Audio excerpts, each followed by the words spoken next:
Hey guys, what's up?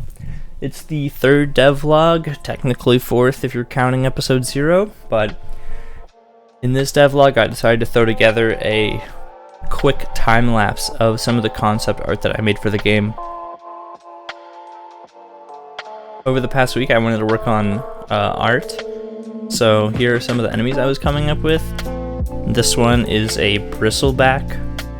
Supposed to be kind of like an armadillo rolled up, a scaly ball with spikes, and this is just concept art, so it's not supposed to look super pretty. It's just helping me get the idea down.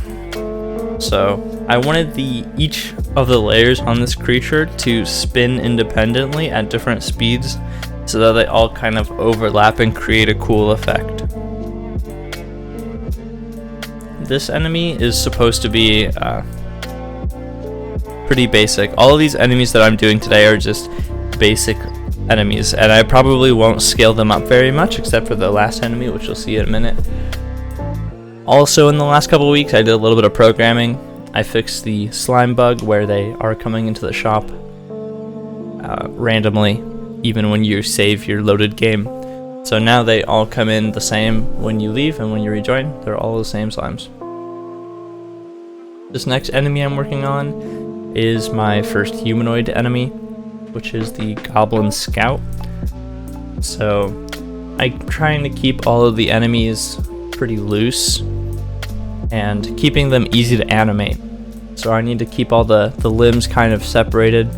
I'm not doing any legs or arms. I kind of like this cartoony, almost like Pop Tropica, Club Penguin almost art style, where they're just like, the feet are circles. They just kind of stay under the body.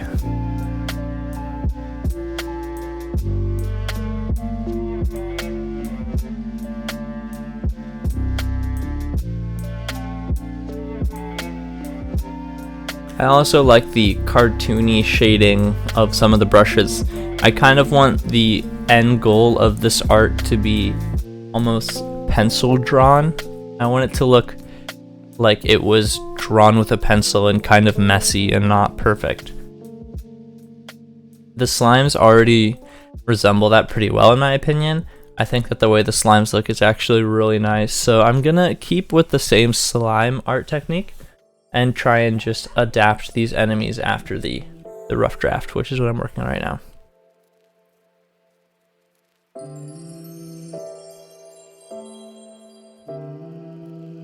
In the end, I'm going to also be giving some enemies like this goblin a weapon, which I have not done yet, but I'm going to make that weapon independent of the monster so that I can switch out the weapon if I would like. So some goblins may have a sword, some may have an axe, and I think that will help give some variety to the enemy types. My final enemy here is a mimic. Pretty common in most games. Again, just concept art, so it doesn't look very beautiful, but I want the mimic to be a rare enemy type that gives you extra coins when you kill it, but it's also harder to kill than other enemies. So coins are going to be used to buy slimes, upgrade your shop, all the necessities. So I thought it was important to add some kind of randomness, and I think having some enemies that just have cool effects and cool drops are really crucial to the game.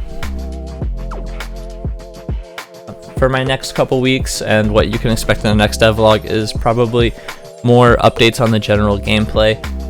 Right now, all the enemies, they queue up and then they come out when they need to come out, but they don't. The floor never progresses, like the queue at the top of the screen. It doesn't show you what enemies are coming. So that's what I'm going to work on next week, and thanks for watching.